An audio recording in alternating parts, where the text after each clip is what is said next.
Bueno, momento de entrevista. Estamos ahora acompañados de Mariela Solari, que es la directora de la unidad de víctimas y también de testigos de la Fiscalía. Gracias por estos minutos con BTV Noticias. ¿Cómo le va? Muy bien, muchas gracias por la invitación. Bueno, el 25 de noviembre fue el Día Internacional de la lucha contra la erradicación de todo tipo de violencia hacia la mujer. Aquí en el Uruguay hay un dato que dice que 1.1 millones de uruguayas sufrieron algún tipo de violencia en su momento.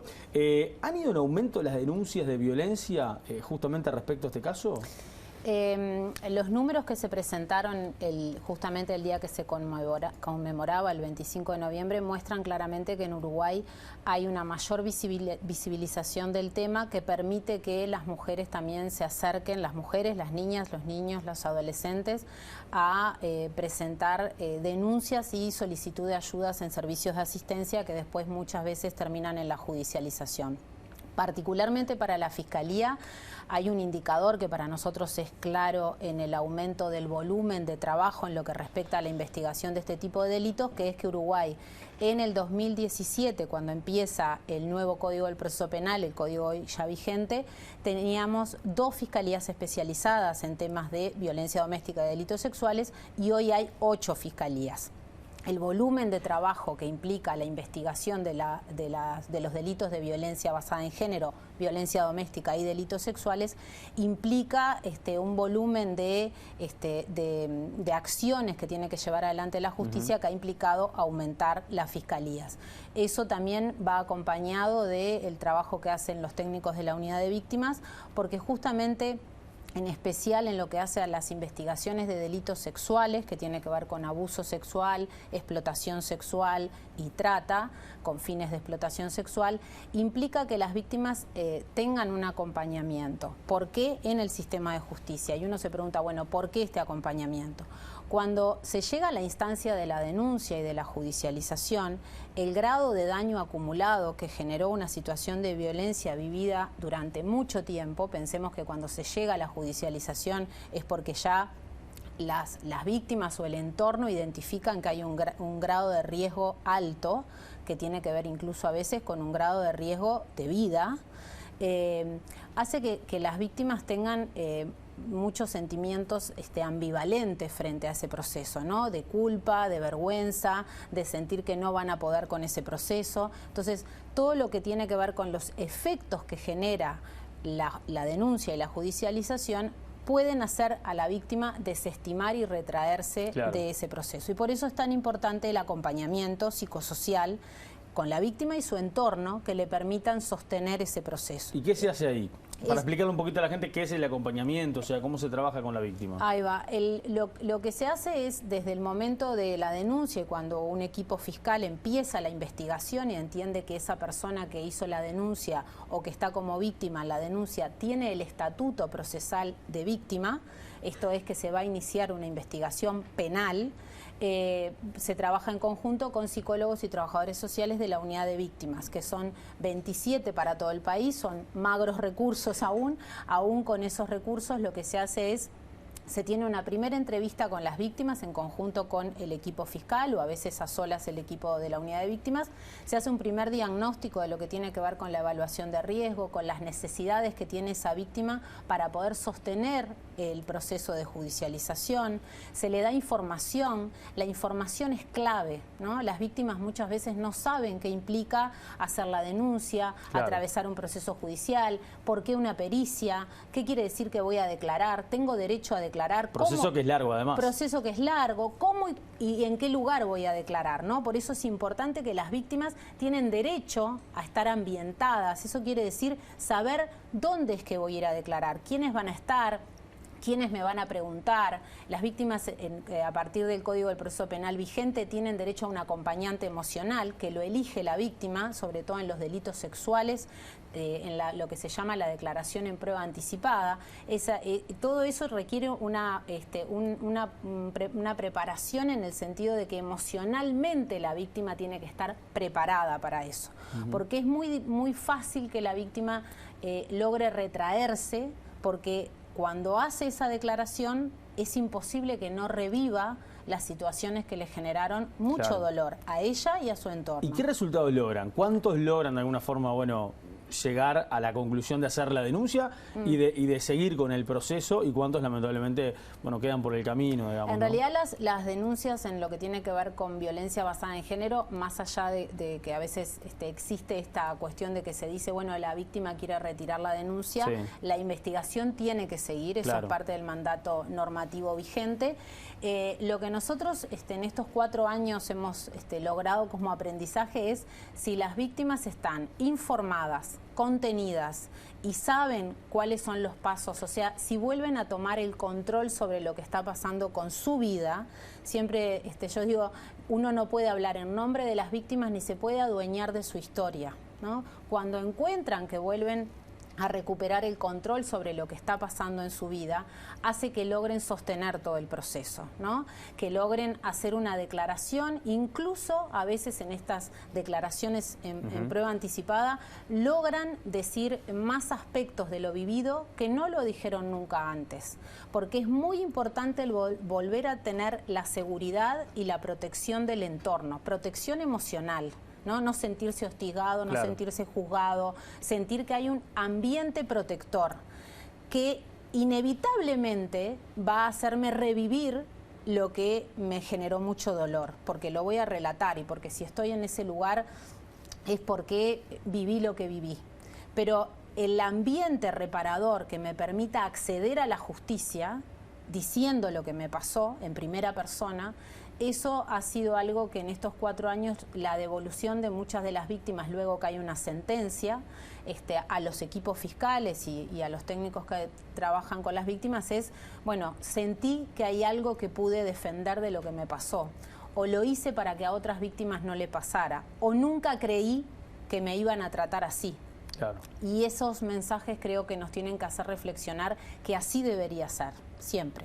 Ustedes también trabajan también en la unidad con víctimas de homicidios, por ejemplo, ¿no? Ahí directamente trabajan con la familia, con el entorno, o sea, ¿la unidad va a buscarlos a ellos? ¿Cómo es? En el colectivo de las víctimas con las que trabajamos hay un 60%, más o menos la tendencia viene siendo en estos años igual, de víctimas de violencia basada en género por los aspectos que acabo de explicar de especial vulnerabilidad, pero hay un 40% más o menos que tiene que ver con víctimas de homicidios, tentativas de homicidio, rapiña, copamiento, que son delitos violentos. Las características son diferentes y sumamente atendibles y, como siempre se dice, en el proceso penal siempre las víctimas quedaron relegadas. Lo que el Código de Proceso Penal vigente con el repertorio de derechos que trae para las víctimas implica es la asistencia inmediata. ¿Por qué?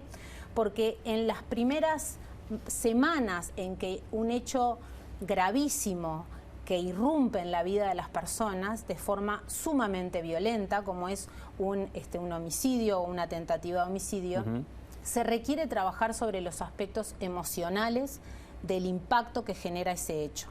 Tú me preguntabas, ¿trabajamos con la familia? Sí, cuando hay un homicidio o un femicidio, cuando hay una tentativa de femicidio con la víctima directa que sobrevivió, cuando hay un homicidio se trabaja con el entorno familiar. Siempre nosotros decimos que hay que tener la clave del respeto y la cercanía. El respeto de preguntar a la familia cuándo está en condiciones de querer recibir una llamada o un apoyo. En estos 4 años la respuesta siempre ha sido sí, queremos que vengan a ayudarnos, a informarnos. La información tiene que ver con qué son los pasos que siguen, tratar de generar muchas veces la familia siente que su vida se devastó, ¿no? Que hay una desorganización, no pueden creer lo que pasó, entonces la atención en esas primeras horas es crucial para evitar secuelas y daños que después pueden ser crónicos, ¿no? Ahora, Mariela, según datos del propio Ministerio del Interior, el 50% de los homicidios más o menos tienen que ver con ajustes de cuenta.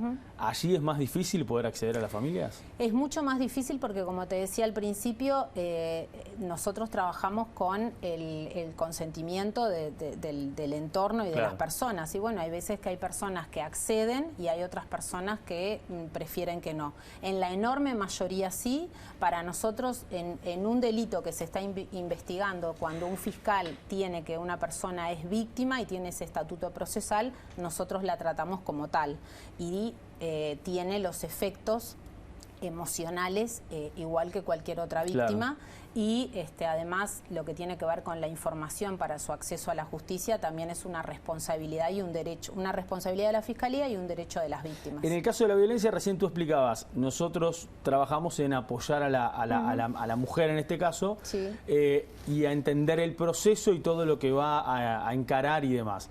En el caso de los homicidios y las familias, ¿cuál es el objetivo de una familia o de familiares que perdieron a un ser querido por un homicidio, por una tentativa de homicidio en realidad, o tal vez en algún copamiento, en alguna rapiña? ¿Cómo trabajan allí en el hecho de tratar de superar el trauma? ¿Cómo es? Ahí hay una primera intervención que justamente tiene que ver con evitar los efectos que se llama del estrés postraumático, que es inevitable. Lo que se hace es mitigar que esos efectos se cronifiquen, ¿no?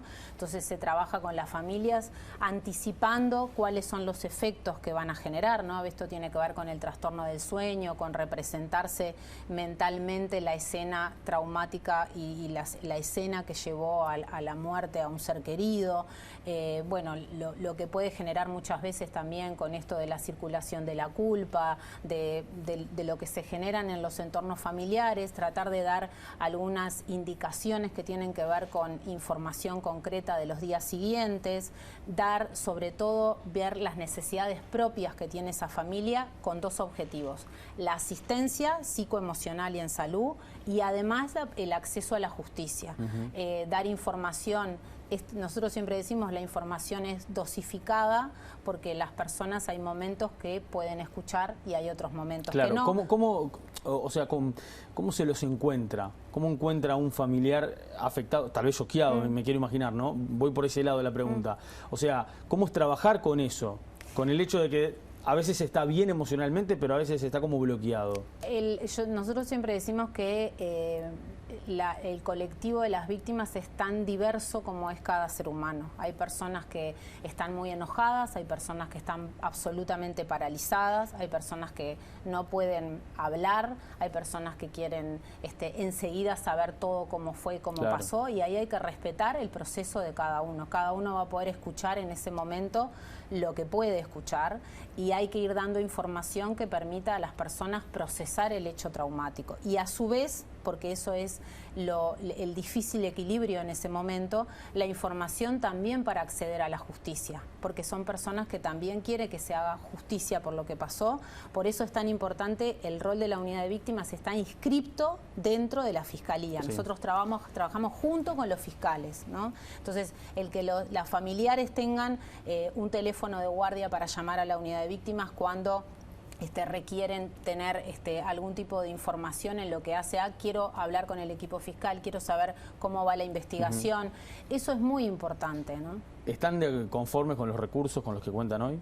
Bueno, qué pregunta difícil. En realidad, la Fiscalía desde 2017 lo que es una institución que viene creciendo, justamente por lo que te venía diciendo. Cuando se instala una nueva política pública, eso genera mayor demanda. A medida que la ciudadanía conoce sus derechos, también genera mayor demanda. Evidentemente los recursos han sido muy magros para la Fiscalía y son necesarios tanto en lo que hace para incrementar los equipos fiscales.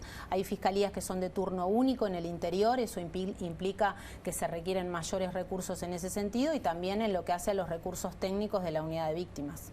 Aprovecho ya tu presencia para preguntarte, ¿no? Sobre el caso de Operación Océano, ¿no? Estamos hablando de un proceso judicial, obviamente, que comenzó en noviembre del 2019 y que hasta ahora no ha tenido un final.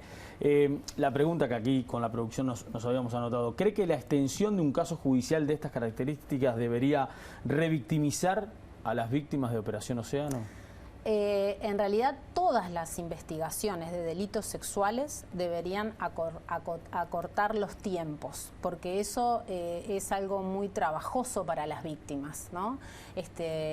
Tanto la Operación Océano como en otros casos que no tienen público conocimiento, pero que en general, en especial, como me preguntás por esto, lo que tiene que ver con delitos sexuales, cuando se extiende mucho en el tiempo, evidentemente es algo que implica un proceso de revictimización. ¿Por qué? Porque la víctima es como que siempre está con ese tema pendiente que quiere resolverlo, ¿no? En muchos casos de delitos sexuales que se resuelven por lo que se llama un juicio abreviado, en realidad, bueno, para las víctimas también es importante ese mecanismo muchas veces porque el ofensor reconoce los hechos, pero además se acorta el tiempo en ese sentido. Pero sí coincido en que en todas las investigaciones, particularmente en violencia doméstica y delitos sexuales, los tiempos deberían de acortarse. Ahí también se requiere, además de mejorar estrategias de investigaciones en ese sentido, recursos, ¿no? Porque a veces, por ejemplo, cuando se piden pericias, las pericias demoran, entonces eso tiene que ver con recursos asignados al Poder Judicial en tanto peritos para poder dedicarse a este tema, entonces requiere de la prioridad, ¿no? Y nosotros entendemos que en el universo de los delitos de violencia basada en género, en este último tiempo se ha logrado avanzar en materia de delitos sexuales en lo que hace al número de condenas. Gracias, Mariela, por estos minutos. Gracias a ustedes. Pausa, ya venimos.